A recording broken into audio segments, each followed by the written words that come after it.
quick, I wanted to do a short. This is not going to be a long video. I have a moment. I'm sitting in the car and I'm waiting for my daughter to get out of work. But I wanted to talk to you guys about manifestation.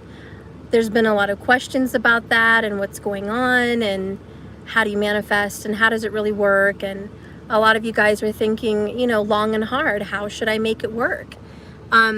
And because I have experience with it, I do want to share, and just a little bit else of what I've heard of scientifically as far as manifestation and how it works and what's going on with that. So it's not a joke, guys, it's real. You need to manifest, you need to think positive. How are you going to get your situation moving forward with negative thoughts and worries and scenarios and dramas playing out through your life that frustrate you? And it has been scientifically recently proven, and that's a big thing, because this has all been known for over 1,000 years, perhaps thousands of years.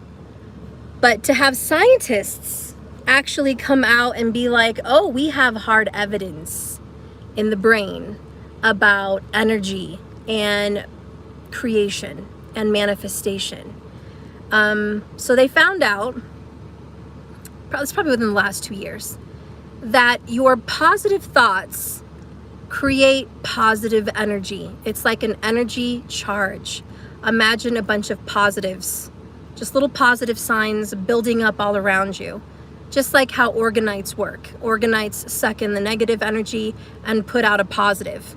You are much like the crystal. You are organic, so you're creating positive energy, just like an organite. So your positive thoughts are creating positive energy all around you, an actual energy field. And with that positive energy, your dreams, your manifestation, the things that you want, who you want, what you look like, all these things that make you feel good and positive are the positive energies. And if you keep putting them out, look at that, 222. I love the signs. But if you keep putting out the positives, it's going to naturally, organically attract all of those things to you, because a positive keeps attracting the other positives. It just builds. Every positive thought builds and builds, and then more positives come in, more positive things come into your life. It's been scientifically proven, and it's been proven that your negative thoughts, a bunch of little negatives, imagine little negative signs all around you, negative literal energies, measurable in science, measurable negative energies are all around you. And if you're thinking the worst, then all of those negatives are creating more negatives. And I want you to imagine an actual U-shaped magnet. Excuse me, my throat, I'm still getting over the bullshit. So imagine that you are a magnet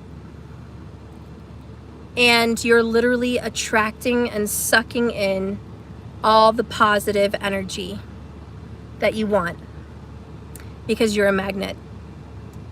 So literally what you're thinking about and what you're focused on, majority of the time, is what's coming to you. And if you are thinking negatively all the time, what do you think's gonna come to you? I think you know.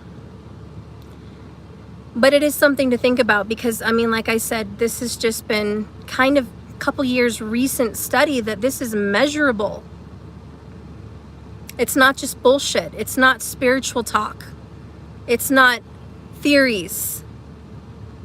It's measurable in science that you create literal energy. You're a fucking walking organite. Yes. So, you know, great. Now the scientists are like, yeah, we're on board with these spiritual people over here that say, think positive and positive things will happen. Well, there's some truth to that. Now the scientists are like, there's some truth to that. There is. You can, and they're not just talking about events, things you can't see or touch, but literal positive energy, health, happiness, things that make you feel happy. Like if somebody's thinking positive thoughts, kittens, puppies, fucking cute birds, sales, nice people show up because you're the magnet, and you're like, oh, I'm attracting nice shit. Yes. And then the people that are negative in this world, well, they have a lot of negative experiences, don't they? They're always running late. Everyone's giving them a hard time. They're always getting the short end of the stick. Something's always in the way, blah, blah, blah. And I'm not saying that hurtful or negative shit doesn't happen to good, positive people, because yes, it does. For example, Mercury retrograde is lovely. And I was out today and I busted my ass.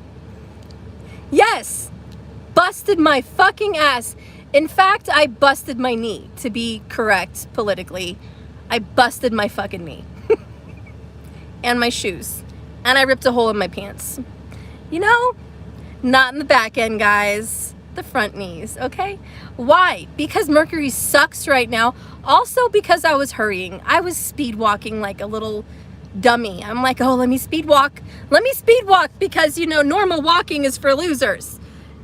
Who cares that it's Mercury retrograde? Yeah, so anyways, your girl busted her ass. So like I said, it doesn't matter if you're thinking positive all the time. You may still bust your ass. Shit happens. But you can either laugh about it like I did, make light of it, or you can be pissy and like, oh, my fucking nice pants are ruined and I made an ass of myself and I'm limping now. I'm in a bad mood. I want to, because I could be so whiny. I could be like, I want to go home and fucking put ice on my knee and cry and sit on the couch and be a big baby. I could do that. I could be a big baby. No, I'm out here. I'm smiling. I'm laughing about it. It's funny. That's what I get for fucking power walking. So anyways, there's going to be negative shit that happens to you in your positive manifestations. You're going to have a fight. Something's going to go wrong. A bill could be an issue. You're going to, you know, Mercury retrograde's going to show up and you're going to have some real fucking problems with someone. That's okay. Think positive. Keep being positive. Have a sense of humor. Be happy about it. And boom, more positive stuff. Spiritually speaking, you're on a positive campaign for my life right now. I deserve happiness and abundance. Damn right. It's good to see you too. And Madeline, Merry Christmas to you. Desiree, I'm glad you agree. Lester, hi.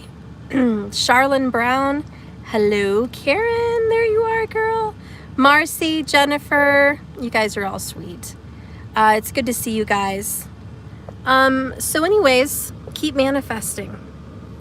And remember, there's actual scientific evidence now to back you up. So when you have your vision board and people are like, what the fuck are you doing with that vision board? What is that? Oh, you're into that woo-woo stuff. You're over here pretending like good shit's gonna happen. It actually is. And now you have scientific proof. Excuse the fucked up makeup. It's been shitty all day. But you know what I'm saying? You have evidence. Yeah, I'm thinking positive, and I'm gonna be positive, and I'm gonna get positive shit. Green King Technology, so nice to see your face connected with the video. Great way to open the 2023. I think it says 2023 collaboration. You know, I'm going to show my face to you guys anyways because I do want to get on live with Cindy. So make sure you guys subscribe to her channel because I will be trying to get on a live with her so we can do tarot for all the signs, and that would be so great. So I do want to plan on doing that. But anyways, I want you guys to remember when you're trying to get your relationships together, or you're trying to build a business, or you're trying to maintain whatever it is you're doing, please, even if you don't see the evidence of what you're manifesting happening in this moment, stay positive. Stay absolutely true to yourself. Do not be mind fucked with the negative people and the negative shit that's happening to you. Just keep being positive. Remember, you're the organite. You can cast out those negative things and bring in only the positive. But it has to be consistent, and I think that is a key that you should remember. I need to be consistent. I can't be positive one day and then super negative the next 5. I can't manifest and have a spiritual Wednesday or a spiritual Sunday and then be shitty the rest of the week. No, you know, that's a no. Don't do that. Daniel, holy shiznit, the fool you. Well, kind of. Well, it's good to see you guys. You know, do you guys have any questions on manifestation? I should be tapping out here soon. I need to be leaving soon to get my daughter. I'm waiting for her. So she's going to be out here any minute. Do you guys have any questions while I'm here? Can you manifest? Fuck yeah, Daniel.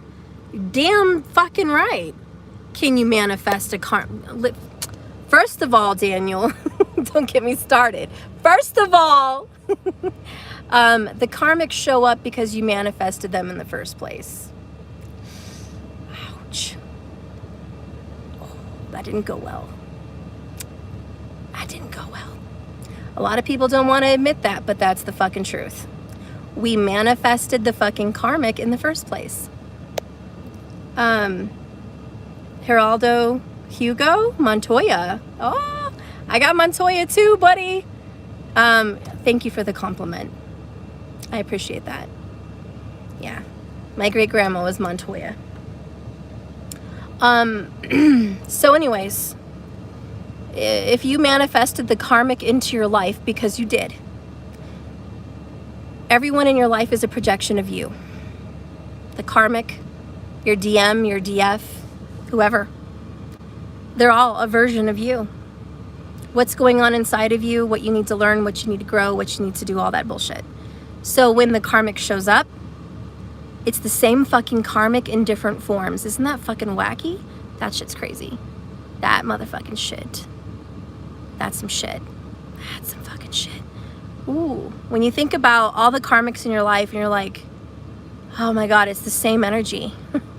It's like the same fucking demon fucking stalking you in different bodies. Kind of creepy, but it's you. You're projecting this karmic energy. And that's why when you're dealing with karmics, the cycle is eerily identical, trickling down, just almost identical with every karmic situation. I'm not going to talk about all of mine. I've spent enough time on that. But I've dealt with a lot of karmic energies. 1 in a lover, 2 in their lovers. I've created this version of the karmic for myself, and the same as you guys. And if we keep hanging on to her or him, it's going to keep showing up. And just when we think we're over it, we're probably not. Lester, I'm feeling this now, Steph. I'm trying to run fast. It feels like my ex. Yeah, exactly. Cindy, you're here. Oh, Steph. Oh, thank you for the compliment. Cindy. Oh, Bashaw. Thank you, though. I appreciate that. I just wanted to, I'm waiting for my daughter. I've been waiting for like 30 minutes. She's going to be here soon. It's snowing a little bit. So I'm like, well, I'm just going to do a live for a second. And I was listening to Manifestation, Cindy, and just really thinking about positive thoughts all the time, consistently, and how it's scientifically been proven to literally bring positive energy around you, physically shown in scans, physically shown in brain scans, and just all this scientific evidence. And it's like our thoughts do become things. They're actually saying it manifests physical energy. So of course we're manifesting our reality. You remind me of Raven Simone. Okay, well, all right. Fine. I'm not a big fan of her, but maybe that's a thank you, I guess. Maybe. Marka Rocket, can you touch on how soul contracts can be rewritten? Fuck yeah. First of all, Your soul contract is your astrological chart. Everything in your astrological chart is God's plan. It is your soul contract. So when people are talking about, oh, soul contract, first of all, half the time these motherfuckers are talking about soul contracts. They don't even know what the fuck they're talking about. They literally don't. They're like, what's a soul contract? I don't know. But everyone's talking about it, so I'm going to mention it in my video. I'm going to talk about soul contracts. And I'm going to do tarot, and I'm going to say, it's in your soul contract. But they have no idea. Where the fuck is this soul contract? Where's this written fucking Bible? Well, anyways, the science behind it all is it's in your birth chart. And thank you, Karen. So when you're saying, how do I rewrite this? How do I change my karma? You grow. You master the planets, the grahas, the lords, the fuckers that fuck with you. Saturn, Ketu, yeah. The big boys. Jupiter, the heavy one. The Dharma Lord, yeah. He kind of is your teacher. And Saturn is the principal. Crack and whip on that ass. So if you want to rewrite your karmic contract, you're going to have to prove to Saturn and to Jupiter, Mercury, all the fucking planets, all the lords that are ruling your life, that have said this is your lot in life. This is what you're going to experience. If you want to skip ahead, if you want to advance in class early, hey, people go to school. There's people that advance in classes. They skip grades. Well, if you want to rewrite your story, then you need to tell the planets, I've learned my karma. I've conquered my dharma. I've conquered my karma, and I am enlightened. So you can do that whenever you feel you're ready. But that's going to be a lot of, healing, inner child healing, letting go, forgiveness, continue down this path. I've aced it. I took the test early. I've mastered it. What's next on my menu is for me, because really that's what happens in life. God has a plan for you. Source, creator, spirit has a plan for you, which is your birth chart. And you can take it slow. You can wait to learn your lessons till whenever the fuck. Or you could try to excel and learn early and be done and be ready to start manifesting. But you're never going to get away with not solving your karma. You're going to have to deal with your DM, your DF. You're going to have to deal with your karmic. You're going to have to do that. A lot of people want to skip. Let's skip to the good stuff. They want to skip. There's no skipping. So a tip that I can give you to help you start activating your karma, which is what it is. If you want to accelerate and change your contract, you're going to have to accelerate your karma. That could mean a lot of difficult shit hitting you at once. Let's just keep it real.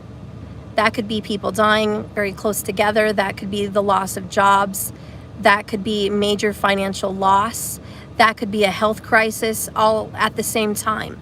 So when you're ready to tackle your karma, are you really ready to tackle it? Because the people that want to accelerate, they get hit hard. Or you can just take it naturally as it goes. And a lot of people, we just want to take it natural, go with the flow. I'm sure the next question is going to be, well, if that's what happens, I don't have any free will, or all my decisions made for me? No. All your decisions are not made for you, but your experiences are.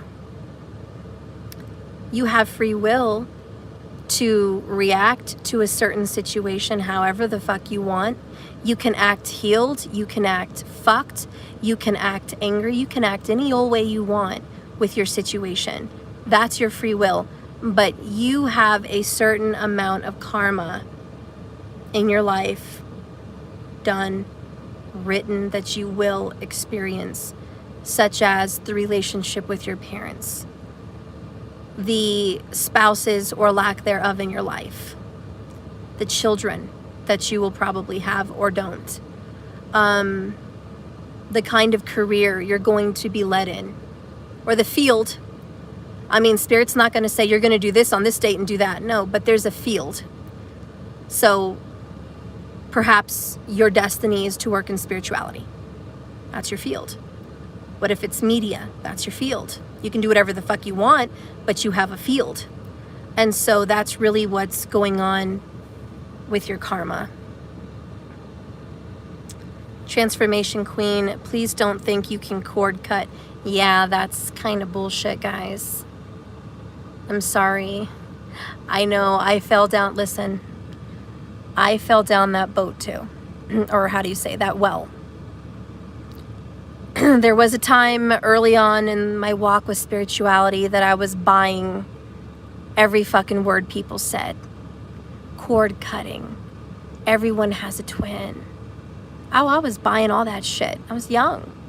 Oh, I was like a fucking kid in a candy store. This is true. Oh, that's true. Oh, that's true. It was fucking, ugh. And now I'm looking at it and I'm just like, wow. And really, to be honest, what made me really understand a lot of this was astrology. And it's a science. And anyone can learn astrology. Some people are going to grasp it better than others, but anyone can learn astrology. You know, it's like reading a book. So when you're thinking about cord cutting, it's like, how could you possibly do that when someone is fated to you?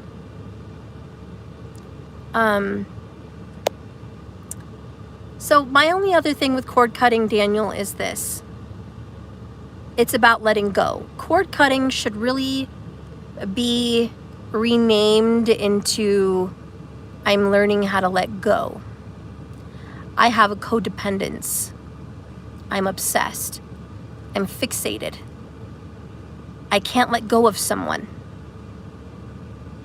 So you do like a cord cutting ritual really to help you let go, which is a healing. It's a form of release.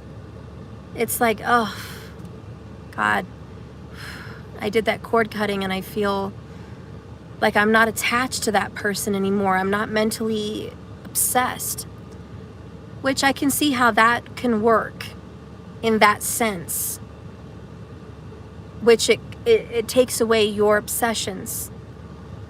It kind of cuts you off from your own obsessions. I can totally see how that works. But in the literal sense of, can I do a spell to detach me from someone in my birth chart to where they're not going to exist and I'm not going to experience my karma or my dharma with that person? I don't want to go through that. I'm just gonna cut myself off so I never learn divorce, or I'm gonna cord cut so I don't ever feel the lesson that my kids are gonna teach me with that. You can't do that. That is the only thing I want to say about the cord cutting. You know, cord cutting is you cutting a cord from your lifeline of being worried, obsessed about that situation. So that's healthy. And I suggest a cord cutting ritual. Fuck yeah. If you cannot let go of someone, you know, if you can't let go of them, yes, honey, do what you got to do. Do what you got to do. A banishment, a cord cutting.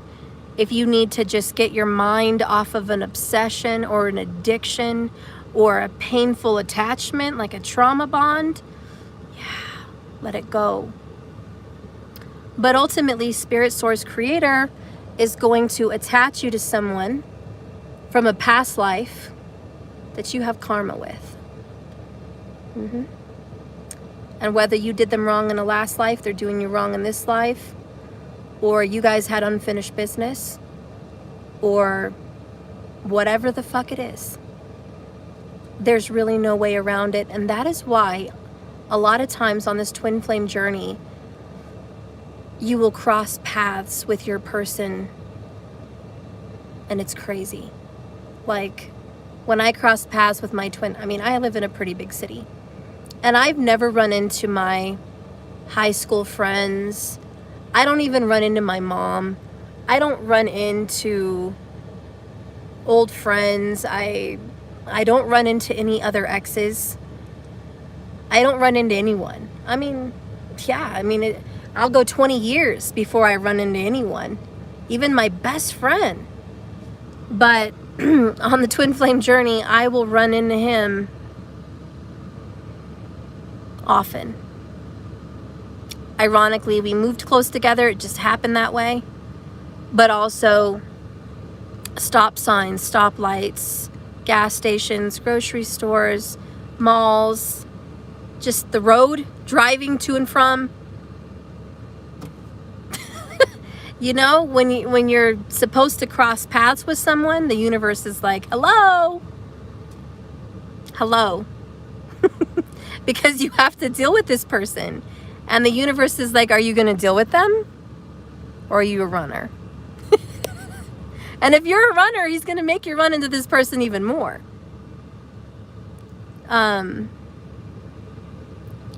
Lester, that's happening right now. Yeah, there's a change coming. Plus, this is Mercury retrograde coming up right now. Is there, oh, you like the thumbnail? Thank you. Is there any other questions you guys have? I guess she's running late. I'm probably going to be here till 8:30. I'm here early because it's snowing and I didn't want to get troubled by the traffic. TQ, Daniel, everyone's situation is different, but I cord cut for addictions and it works wonderful. But when it comes to people, I do it differently. Yeah. Their soul harassing them. Twin flames, intense passion, attraction, chemistry, emotional fulfillment, abandonment, pain. Oh yeah, all those fucking lessons. My twin fucking showed me all this shit. Hey there, vicariously me. Sorry, I'm still waiting here, guys. Hey Tim Green, good to see you. Anyways, for everyone coming in, we were talking about manifestation. So if you guys have any more questions about that, please let me know. How do you cord cut for addictions? Well, addictions are also seen in your chart. And if you want to conquer your addiction, that's just a step. You're making a decision to the universe to say, I do not want to be attached karmically to this addiction. I am conquering it. And you're getting therapy and you're trying to quit and you are focused on a healthier lifestyle. So then you would get a candle and do a ritual to where you are going to do magic to say, I detach my spirit, because we all have a spirit body and this physical body. The spiritual body is what's connected to things emotionally, spiritually, and karmically, even addictions. So you do a cord cutting ritual in the spirit realm to cut your spirit body away from that addiction. So when the spirit body heals first and is no longer attached to that codependent coping mechanism, is what it is, then your spirit body's like, hey, we're free and clear. Now we can start working in the physical realm. Now the physical body can go, okay, my spirit body's detached from that energy. Now I can start working much easier on getting rid of this addiction and all the problems that came with it. Daniel, thank you for all your questions. Why, when a person detaches, they come to you in dreams more often?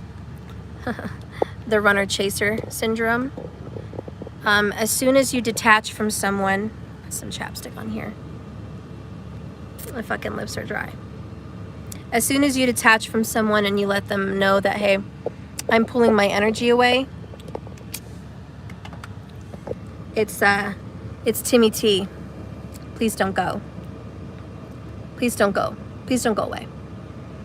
Because they're not ready to be detached from you. And it's like all of a sudden that's when you hear the runner becomes the chaser. So as soon as you stop chasing this person, spiritually speaking, they're going to start pursuing you. And it all starts with dreams. So when you detach from someone, all of a sudden they're in your dreams because that's where it starts. They're subconsciously thinking about you. And they're showing up in your space like, don't forget me, don't leave me. And once that's gone on for a while, you're going to see them show up in your life.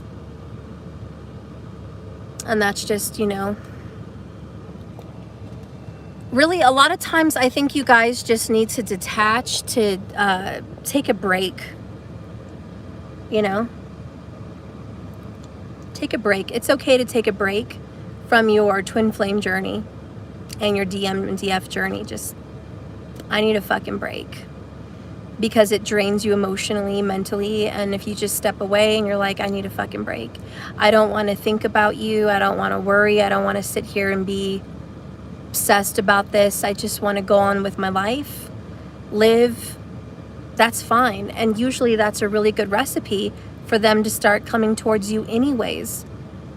Because what is meant for you will always be attracted to you. Can you do a cord cutting for someone else's addiction? Oh yeah.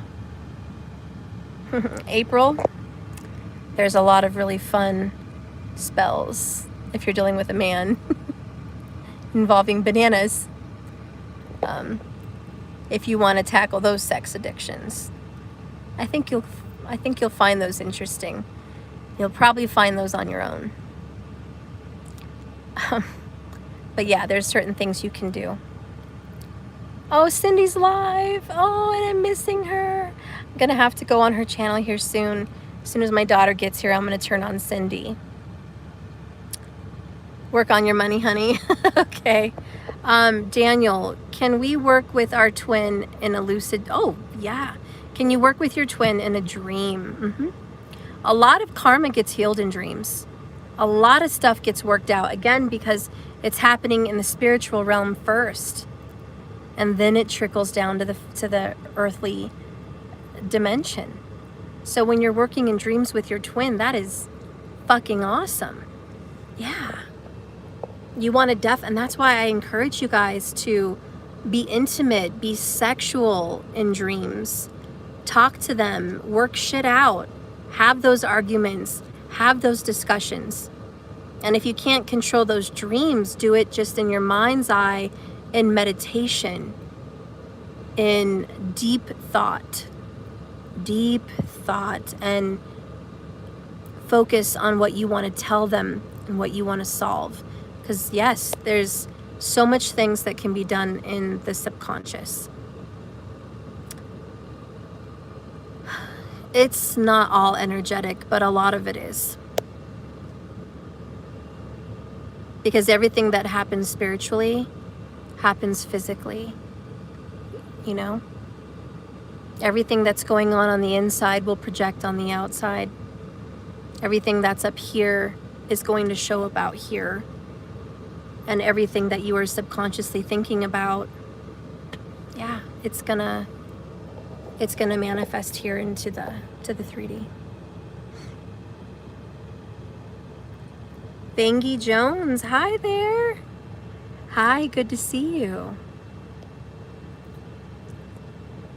Seafoam Green, can you tell us what we can do to stop others' addictions or where to look for that info? That would be domination. Seafoam. And I've worked with people that have addictions before. It has to be consistent. You need to do it every Saturday. It has to be a domination spell first. You're going to have to do a domination whole ritual. The foot stomping one, the purple candle, the skull, black or deep purple. Yeah, you're going to have to dominate that person, number one.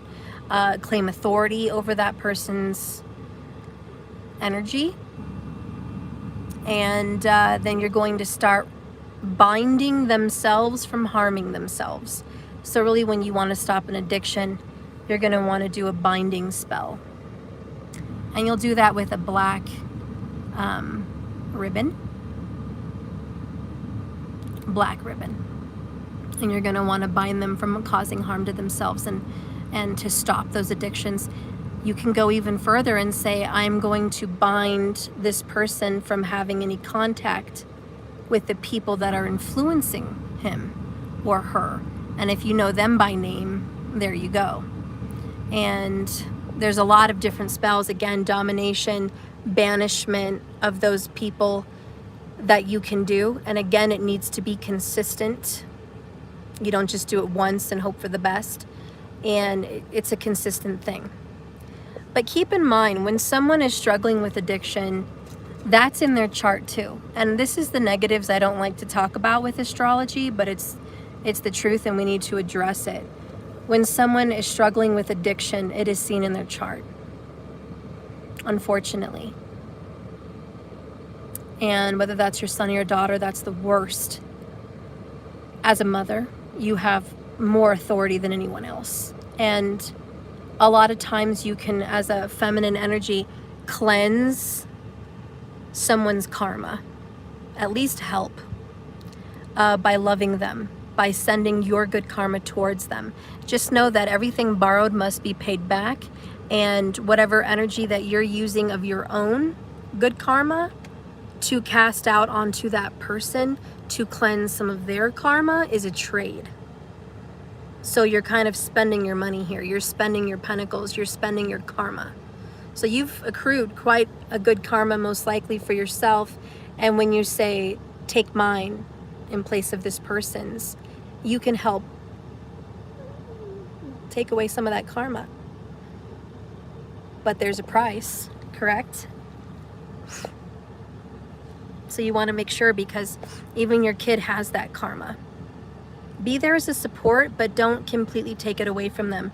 Sorry guys, I have an itch. But if your kid or your person has problems with addictions, that's part of their life. That's part of what they're going to have to work out. And they're going to learn. And maybe someday they're going to be a grief counselor, a drug counselor, a sex therapist. They might climb out of their own hole, and you can help them overcome their addiction, but don't rob them of that lesson, because they need it. That's part of their walk here on this life. Oh, Vangi, by the way, it's good to see your beautiful face. Thank you, Vangi. Daniel, my guides tell me to tell you, affecting someone's free will in any way to what you see fit inflicts karma. Yeah, it does, and that's what I just said. Whatever you borrow needs to be paid back. So if you control someone else's karma, yeah, you're going to pay for that. Not in a terrible, terrible way. It's all about the intention. Let's say you had an obsessed girlfriend that wanted to control her boyfriend from having any other relationships or having sex, period, and she did a spell to control him and make him obsessed with her. By the way, that only lasts for 3 years. But anyways, on top of that, she's going to get all the karma because she is stopping that man from meeting people on his path, from experiencing part of the things that he's going to experience in karma. She's stopping it, and she's stopping her own. So when doing domination, yeah, it's good to make sure that your intention is pure and you're not just controlling someone because you're jealous or to be a dick or to be vengeful, because those are the worst kind of karmas to come back on you. I don't know how we got on track of talking about spells, but somehow we did. But if you're a mother, a sister, a divine that wants to keep someone from harm, that's a different story. There's still karma attached always, but your intention is not to inflict your will and control on someone, but your intention is to free them of dark forces, dark karmas, hurtful things that are causing pain on you, them, and someone else, and that you are dominating to control the dark energies at work, to clear it and create the best and highest good for all involved swiftly. That's a whole nother intention that you can do with domination.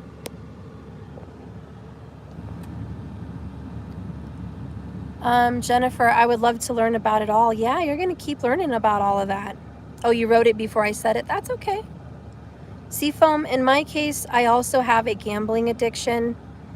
Any tips I can enact to break it? Because it's rough and difficult. Oh, yeah.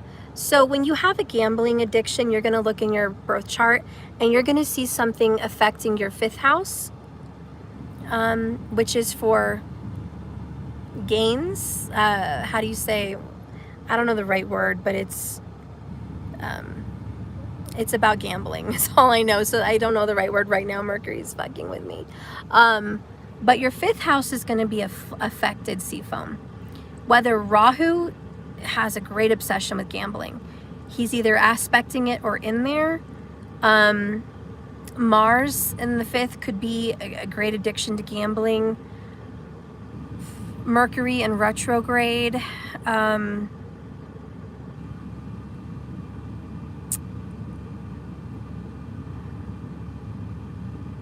See, Saturn's not helping you restrict it.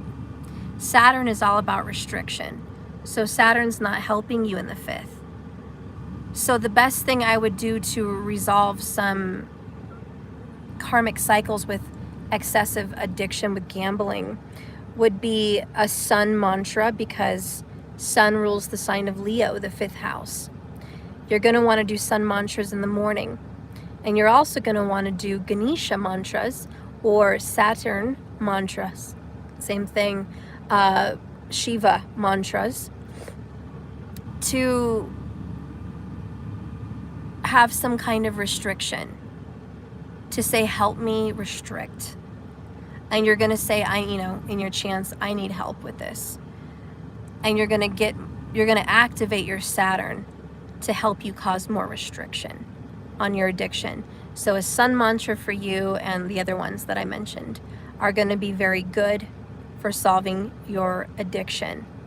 Also wearing onyx, obsidian, all tied to Saturn, and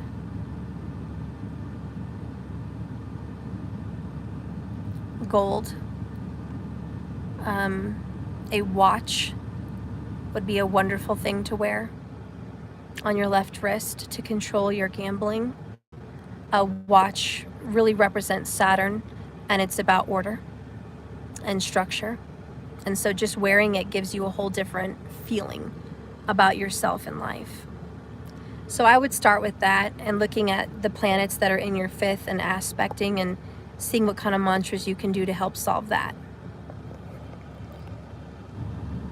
Celeste, I swear I'm trying to send money on the Cash App. Thank you for being you. I finally got myself a job. Yay! Exactly how I want it. And you have been like a lost sister. Thank you, Celeste. That is so sweet of you. Thank you. I appreciate that. And Seafoam, yeah, you guys would be surprised if you do mantras to the planets, God, how much they help you. How they help you with astrology, big. How they help you with life, love, everything. Every planet has mantras and meditations, and if you do them, like I think Saturn is 660 times.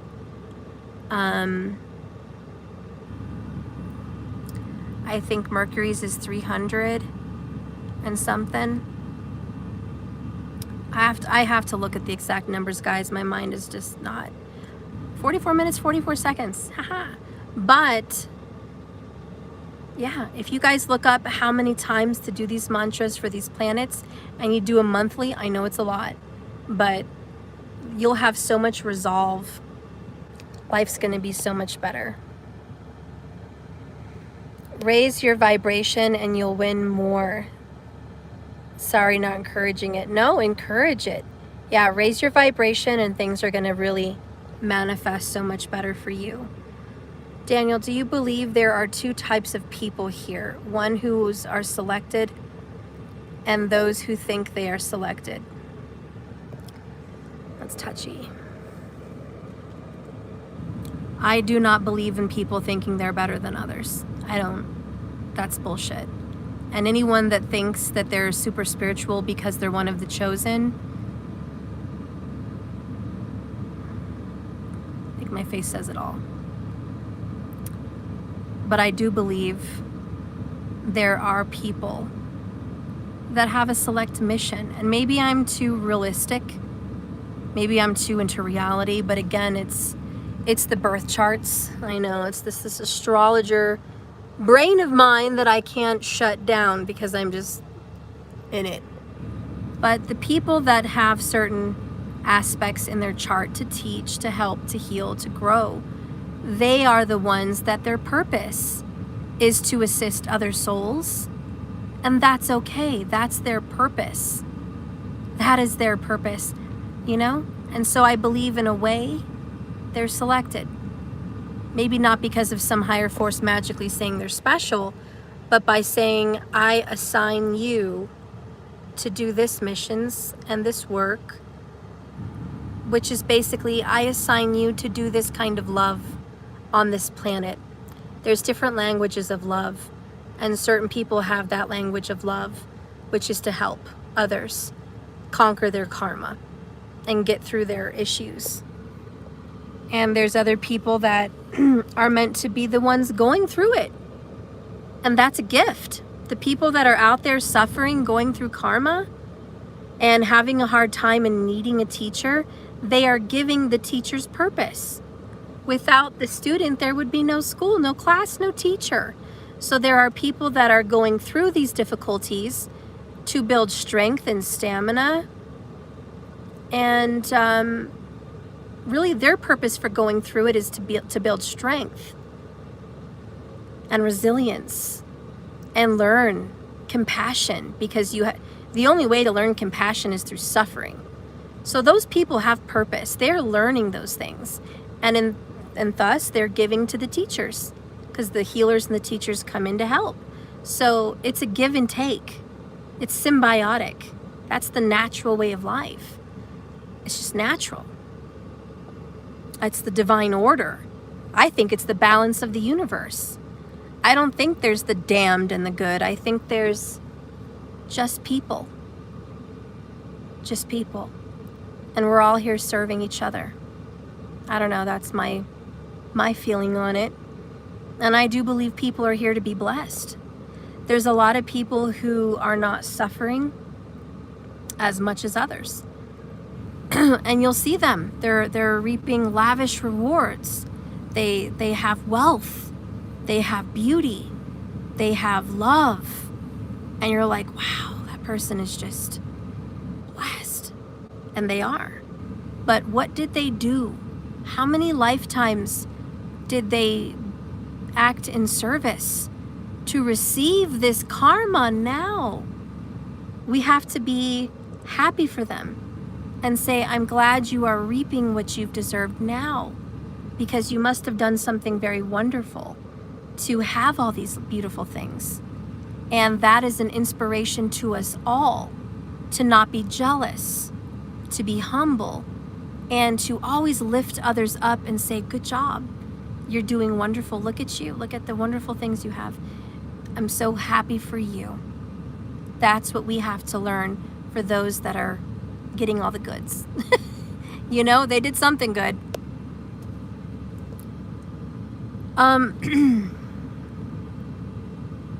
Which one do I think is better, Vedic astrology or Western? Vedic. Vedic all the way. Western is baby food. When I learned Western astrology, that was the first thing I learned. And I felt like a 5-year-old in kindergarten, like, oh yeah, I know my sun sign. I like Western because of the way the chart looks. It looks like a compass, and then you see the degrees and you can see cuspers a lot easier. So I like the visual aspects of Western. I like the visual. I like how they have their chart set up. But Vedic is just, it's more compartmentalized. In Vedic, you cut pieces apart, you dissect. And I love research. So in Vedic, it's like, okay, here's your birth chart. Let's look into the 7th house, which is the D9 Navamsha. Let's look into the 5th house, you know, which is the D7. And you're like, okay, I see. I have a whole chart for my kids. I have a whole chart for my marriage. I have a whole chart for my career, the D10. I have a whole chart for my luck, my 11th house, you know, the Sastyamsha, the 30th chart. I get to see my ultimate luck in this life. Oh, you know, you get all these different charts. And so I like Vedic because it tears things apart, it dissects them, and it makes more sense.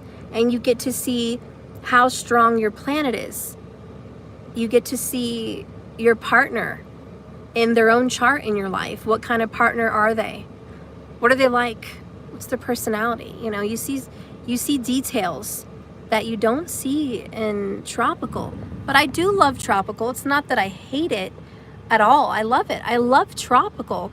I just feel like Vedic sidereal is aligned with me, which is realistic, honest, direct, and it's an open book. Also, Western does not follow, like if you get a phone app and it's a star searching app, like where you get to see the constellations, if you hold your phone with any of those star apps and you're holding it up and you're looking at the sky, you'll see where Jupiter, Saturn, blah, blah, blah is at. You'll see through your app like a telescope, oh, Mars is in so-and-so. Right now, I could see it. I could see the constellation and I can see the planet in the constellation. That's Vedic sidereal. It is aligned directly from this planet where that planet is based on where we're at and in what constellation. That's Vedic sidereal. For whatever the bumfuck reason, tropical Western isn't. So, like when it says the sun is in, let's just say Cancer. The sun is in Cancer right now. If you ever get your phone and you pull out your telescope app or whatever and you're like, okay, there's the sun, obviously. I'm going to point my phone towards it and see what constellation it's in. It's not in Cancer. It's just an example. It's in motherfucking Leo. And you're just like, well, then why is Google and Tropical Western saying it's here? The sun is not even in that sign right now. Listen, I don't understand that complexity of it. I haven't really given a fuck to figure out why Tropical fucking does that. I watched like 50 hours of Santos Bonacci and his whole theory on astrology and the equator and how it moves, you know, on the equator with the constellation. So I get it, but I just don't get it. I hope that makes sense. I understand what he's fucking saying, and I see why they're doing it, but why? Like, I don't know. I'm too real. I'm just like, okay, so that's what you're doing. You want to make it more complicated than it is, like Common Core math. Tropical Western astrology is like Common Core math. It's like, why fucking make it more complicated than it is? Let's be ancient. Maybe I'm just too ancient. Let's be fucking ancient. I'm fine with Stonehenge. I'm fine with the pyramids. They fucking know where the stars are. They're like, there it is. No fucking questions asked. But Tropical doesn't. I don't know. No, I just can't. I don't fucking know. I don't like it. So I don't waste my time on Tropical. I love Vedic sidereal much better. And I always study the North chart. There's a South Indian or a North Indian. It's your own preference. I happen to find that the North Indian is easier to read. And Kapil Raj on Learn Astrology agrees. So I like the North Indian better, but there's a lot of Vedic astrologers that I still follow that love South charts, and I don't favor them. But it's to each your own. Thank you, Celeste, for trying to send something there. Vangi, so interesting. Thanks for the input. Yeah, girl, and you know what's up, right? Just follow the stars. We don't need to make it complicated. So Vedic sidereal follows the stars directly where they're at, literally, and I appreciate that so much more. So for me, it's more in depth. But I will say this. In tropical Western, I'm a Cancer. And I resonate with the zodiac sign of Cancer a lot. So I do believe that tropical Western knows a little something about what they're talking about in some aspect. Like, I totally resonate with the Cancerian energy. But as much as I totally resonate with that, I heavily resonate with Gemini. I'm talkative, I'm friendly, I'm analytical, I'm quick thinking, quick moving. I love to learn. I love to research, write books. I'm into all that shit. Very Gemini. You know, so you can resonate with your tropical zodiac as well as your Vedic sidereal. I don't want you to feel like because you follow one, you have to completely cut off the other one and say it doesn't relate, because it still does. So I will say that.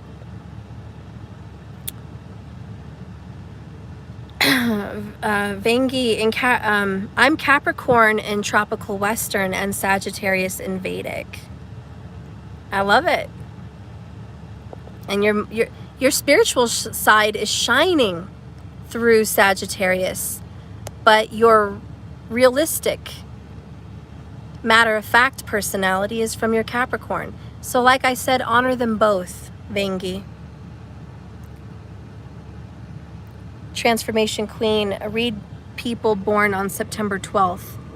I can co-create with the universe. A lot of readers tell me this upon. Daniel, that is crazy. That is the birthday of my oldest kid's father, September 12th. And it's Virgo in tropical, but Leo in Vedic. And think about creation, Daniel. Fire energy. The fire. So the fire in you makes you such a great manifester. You're creative. That's the Leo in you. The analytical, precise, obsessive, needing to be direct, correct, on point, the details, that's the Virgo in you. So honor them both, Daniel. You know, Michael Jackson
Is my sound back now?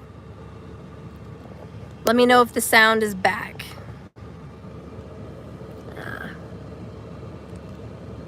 Is the sound in existence now, Elizabeth? Okay, well, it's back. Well, I said a lot of shit that everyone missed. My bad. I hope you guys got the gist of it anyways. I should probably go soon because she just called me. She's going to be getting out any moment here. But yeah, somebody was saying they're attracted to a specific kind of woman or man, and they attract certain people. And what I have to say to that is, check your Venus and your moon, fellas.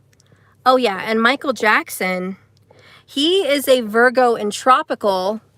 Does he look like a Virgo? He kind of does.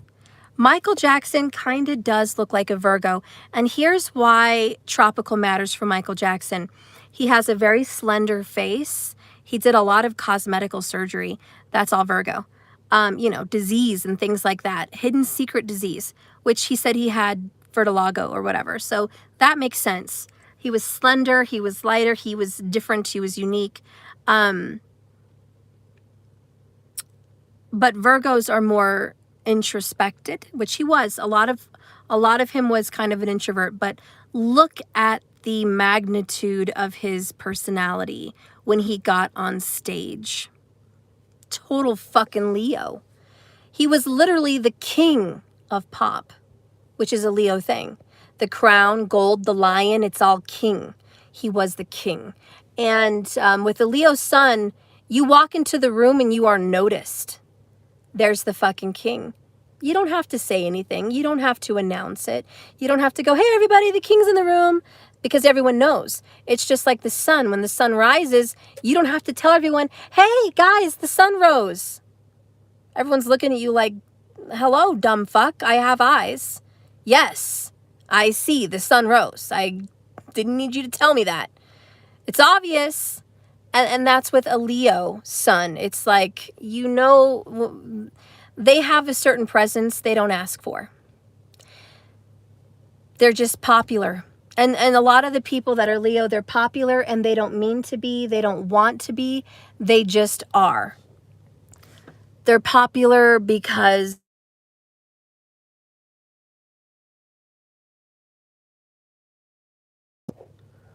so anyways, guys, Leos are just special like that.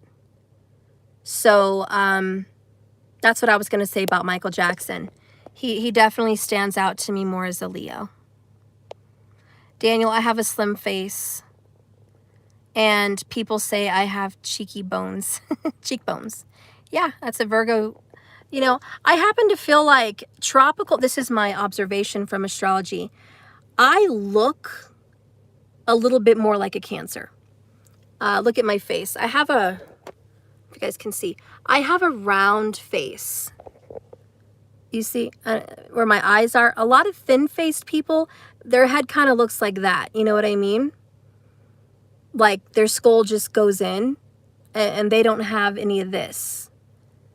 This here is round. So I do have a little pronounced chin, but a majority of my face is round. And I do, this is just a Cancer thing in women, I do have larger breasts. It's just a Cancer thing. A lot of Cancerian girls tend to have larger chest. It's a mother thing. It's the moon. And I have a round butt too. And I'm a little bit more round in general. Like if I don't watch what I eat, I'm just more round. It's the moon that rules me. So my theory here, my theory here is this. You will look more like your tropical sign. Sorry guys, I keep getting the calls. You will look more like your tropical sign, but you'll act more like your Vedic. Does that make sense?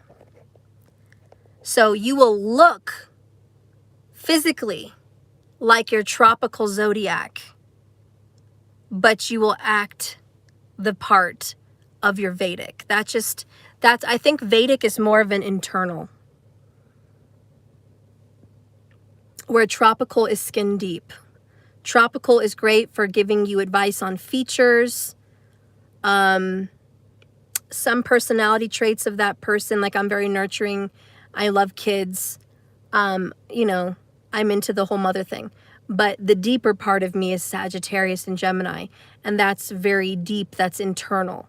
So I want you to look at it like that. Steph, you and me, we definitely have Cancer. Looks, probably so. Good morning from South Africa. How do Aquarius and Capricorns look like? Okay, so an Aquarius tropical would look very analytical. And you're thinking Egon from Ghostbusters. They just have a more slender face. They tend to be darker haired. They like darker things. If they're light haired, they tend to be more emo looking. They tend to have more pale skin because they're indoors a lot. And Aquarian people, they love to travel, so you'll see them changing their appearances based on where they travel. So when you look at an Aquarian, you'll be like, where did you come from? Mexico? You're wearing a bunch of Mexican stuff. Did you come from Italy, from Greece? You're wearing a bunch of that stuff. So the way they dress is based on what fad they're into at the moment. You'll see them in big support, like let's say, because Aquarians are culturally wide viewed. Say they support LBGT, Aquarians will wear fucking rainbow flags all over the place. So Aquarians, the way they dress is how they express themselves, but they tend not to smile a lot. Aquarians just don't smile very much. They just don't. They'll be like, or like cheesy smile, but it's like, they don't have this natural, like, you know, I don't know how to explain it. They're serious-minded people because Saturn rules them. They tend to be strict on people, but they want freedom for all. So it's kind of weird. But Aquarians are very good dancers. They love to dance, they love people, and they love to make friends. But in my opinion with an Aquarian's looks, they tend to be much of a chameleon. But again, they seem to have more of a darker hair, darker eyed version of them. And if you do meet a blonde haired, light-eyed, fair, skinned Aquarian, they tend to wear darker clothing. I don't know, it's just they express themselves with clothes. Capricorns dress really well. You can spot a Capricorn because they're always wearing watches. They love watches. They always have flashy watches. Capricorns like expensive taste. Capricorns like name brand. Gucci, Prada, Guess, you fucking name it. Capricorns like nice shit. Even if you can't see the name brand, they like to have quality clothing. Capricorns like nice cars. Capricorns are particular about how they maintain their hygiene. Not as much to an extent as a Virgo, but they do mind themselves very much, and they're picky. And they love to work. They just do. They're very attached to their job. Terry, Stacy, how about the 13th sign? It feels very different. It feels true. Oh, the snake, Ophiuchus, whatever. It's very much like Scorpio. I mean, yeah, it's the snake, but it's very much similar to Scorpio. So you love watches. Yeah. Steph, that's true. He always looked so serious. Yeah, a lot of Aquarians have a serious tendency. But they're very funny and smiley around friends. They're chameleons. Lester, are Virgos all crazy like crazy, or is it just... Okay, the Libra attract. A Virgo is very closely connected to Libra, especially in Kritika Nakshatra.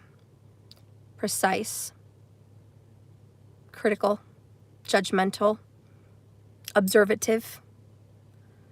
Yeah, so when dealing with a Virgo and a Libra, you are going to get a serious person. You are. They're going to be serious. Virgos tend to be meticulous and detailed. They're beautiful, though. Virgos are beautiful, and in a woman, if you meet a Virgo woman, they're beautiful. They're thin. Virgo men and women tend to be thinner.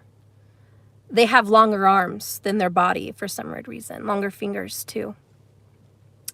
But they're great thinkers, but they are thin, and they're conscious about health, what they eat, and how they look. So they're very mindful about their teeth. They're very mindful about their nails. Very mindful about the kinds of things they do and eat and who they're with. So Virgos generally tend to be very good looking. They just do. They take good care of themselves most of the time.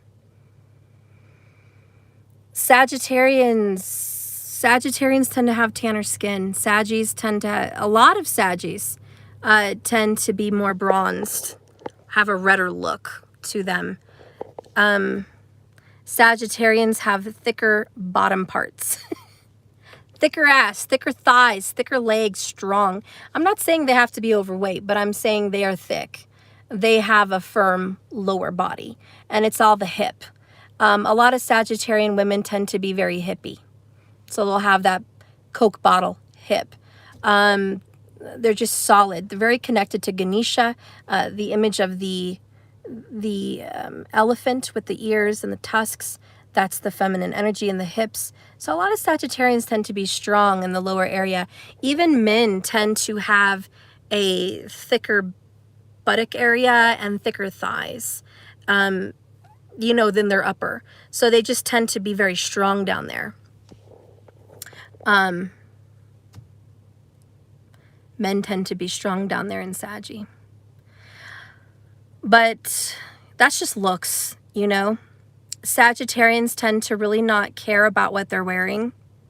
Sagittarians could wear Walmart brand clothes or name brand. It doesn't matter. Sagittarians are Jupiter ruled, so they're more into spiritual. So when you see a Saggy, just know that when they wear clothing, they wear it based on their moods. So they're going to wear yellow a lot because they want to be happy. They're going to want to wear white because it's purifying. It's cleansing. It's peaceful. If they wear black, it's because they're somber, they're serious, or they're grieving, or they don't want to be noticed. Sagittarians generally tend to like to dress in color code based on their feelings. Well, anyways, guys, I'm going to have to go. She's going to come out any minute. I think she just called me. I love you guys. I'm going to go. Remember, manifestation, think positive thoughts. You are attracting good things to you. Do not forget that. The law of attraction is real. Think positive consistently, and more of it's going to get brought to you. I promise. Don't give up. Keep being positive and consistent, and focus. Focus. Even when things aren't going your way, focus. Elizabeth, Steph, you hit the best of both worlds. I love you guys. All right. I'll see you guys later, okay? I'll be on later tonight probably with cards, okay? I love you. Bye. Thanks for watching.